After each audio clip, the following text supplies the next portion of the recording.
you, Uncle Rob. Thank you. Is that live? The room's so small I can't tell. Okay. Cool.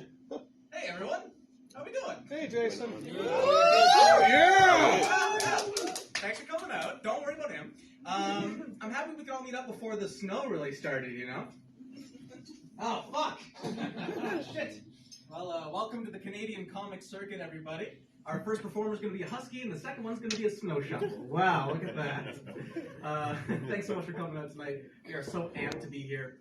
Funny thing about tonight, this is actually the first night that the new Jackass film is premiering as well. So funny little synchronicity there.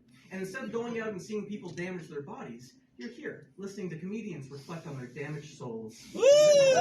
Thank you. Huge shout out to the Tipsy Muse for hosting us here tonight. So beautiful in here. Thank you so much.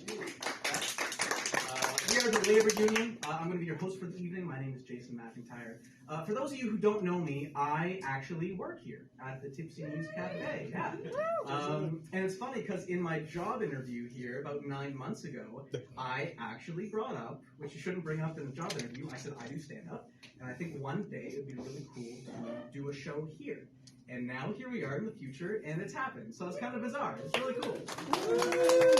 It took about 8 months for them to be like, okay, he's not completely fucking crazy. He's just crazy. Quarantine's over, folks. Quarantine's over. Yeah. Yes. All the problems are fixed now. It was that easy. Wait, what's going on in Ottawa? Oh. How's everyone's quarantine? Huh? Good?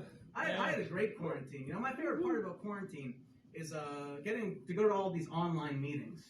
Because I don't have to worry about showing up smelling like weed. It's kind of great. You know? Jason, what do you think about this project proposal? Well, let me tell you, I am starving. I'll be right back. No, COVID, the quarantine was great. I mean, for me, selfishly, not for the world at large. I took those 2 weeks to do a really deep dive into comedy theory. Specifically, like studying the greats, you know, my idols, the comedics, the comedy people of the 70s, the golden age of comedy. And I asked myself, you know, what's the through line that connects all these people? How can I be more like them? And then it hit me. I just have to start doing, like, way more drugs. That's the only difference, right? No, I learned early on that drugs and comedy is a horrible combination. Ladies and gentlemen, welcome to the one-man panic attack.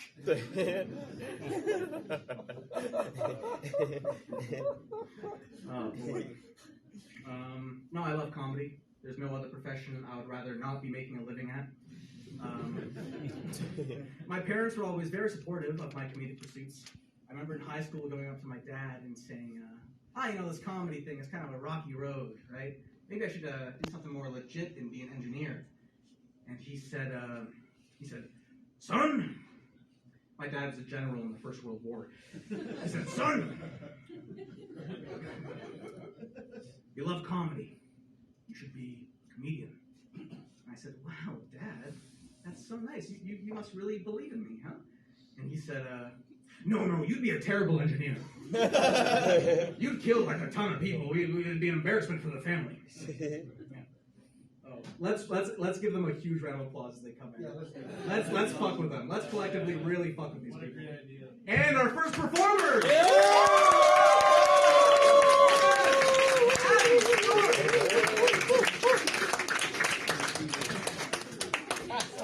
Oh man. What? What's new? I don't even know. I'm so distracted. I'm just not gonna look. What's new with everybody, huh? How we doing? Just chilling. Not bad at all. Thank you. You know, I'll tell you what's new with me is I started going to therapy. Woo! Yeah! It's been great. A big reason I wanted to go to therapy is because I have a very hard time being vulnerable with people. Catch-22, having a really hard time being vulnerable with my therapist. You know? I'm kind of paying a stranger a few $100s a week to give him the thumbs up, you know what I mean? Yeah, like, oh, don't worry about this old hunk. I'm fine. How are you doing? Let's focus on you. It's so fucking stupid. It's like going to see a doctor with your arm half ripped off, being like, you know what, I'm actually fine, doc. Yeah, you know what, I drove here. I'll just drive myself back. So fucking stupid. I can.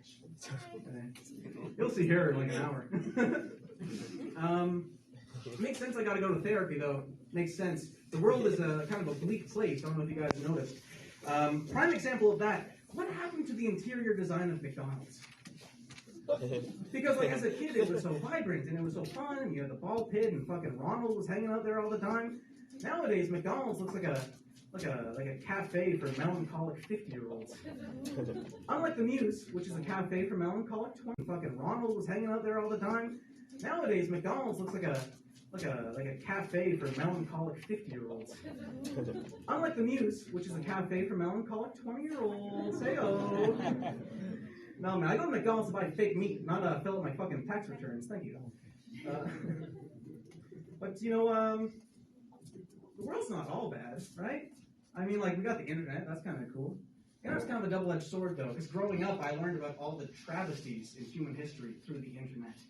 Like, you know, not with moderation, not with anyone guiding me. Just like, welcome to the world, kid. It's a fucking shit show. Congrats. I remember specifically being 6 years old and just spending a full day online reading all about the horrors of the Second World War. Yeah. The worst part about that is afterwards you go, fuck me, there's 2 of these things? Yeah, that's the first joke all about the World War II. It's a whole series. I'm going to do a special next time. You know, I find that we always chase the tragedies with media, though, because when I was 6 years old, I learned about that, and then for the first time I saw Shrek. That was a big week for me. And now I'm an adult, and that trend of following tragedy with media has persisted, right? Like, life took me aside and was like, Jason, okay, since you were born, we have seen the worst financial recession since the Great Depression. We have lost countless of lives to imperialist nations invading foreign nations for resources. We have proven the President of the United States can do whatever the fuck they want to do, and it doesn't matter. 95% of animal and plant life isn't really going to be around for a lot longer. You're never going to own a house. You're probably never going to have a family. And if you do, the kids are going to inherit a world much more damaged than the one that you already inherited, which was fucked up to begin with. But all that being said, have you heard of Shrek 4? And you hear that and you're like, oh, fuck. Okay, well, what's Donkey up to, you know? If that's what I gotta work with, what's fucking Donkey say? The world's not all bad, for sure, you know? Like, you're all here. That's amazing. Thank you so much. This is so exciting. I have a cat. That's really good. Yeah. Who in here? Yes. He shits in my house. Yes, he's great. Who in here has a cat? Okay, so for those of you who don't, having a cat is the equivalent, is the opposite of having a Roomba. You know? You walk around your house and you're like, oh shit, you made a mess in here too. Wow, good on you, bud. Oh, I love my cat. It was a hard day when I took him in to get neutered. That's a hard thing to do as a cat dad. But look, as much as I love my cat, I can't really handle any more of them, you know? I view my cat the same way that the government of New Brunswick views COVID lockdowns. One's enough! Don't try to ask for more. One's enough. Am I the only one that thinks that Blaine Higgs looks like he hasn't had an orgasm since the Mesolithic era? And when he did, it sounded like this.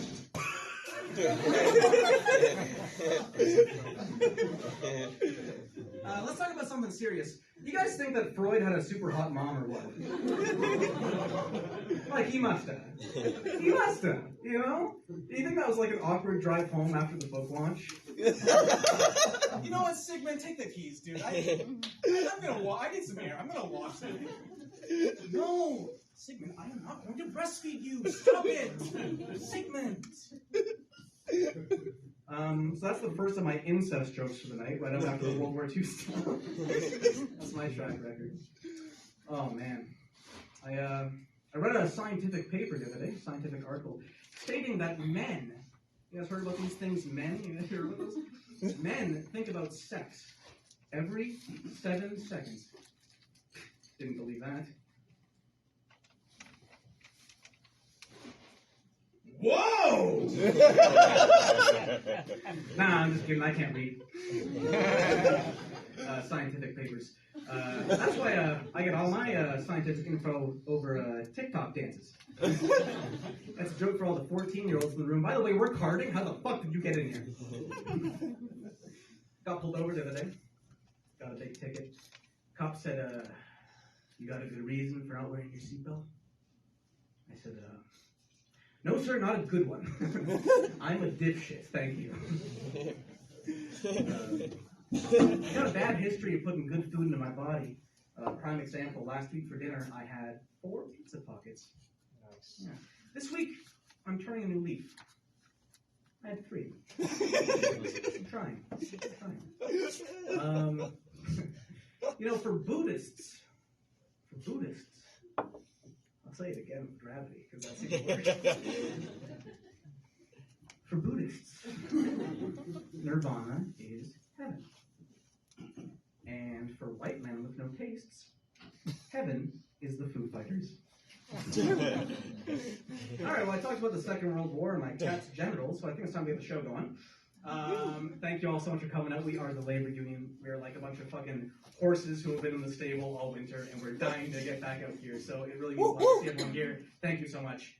Getting the show going, bring up this first comment. They are dynamite. They are fire. They are so funny. They picked a fucking banger of an opening song. Brandy Lee Rivers.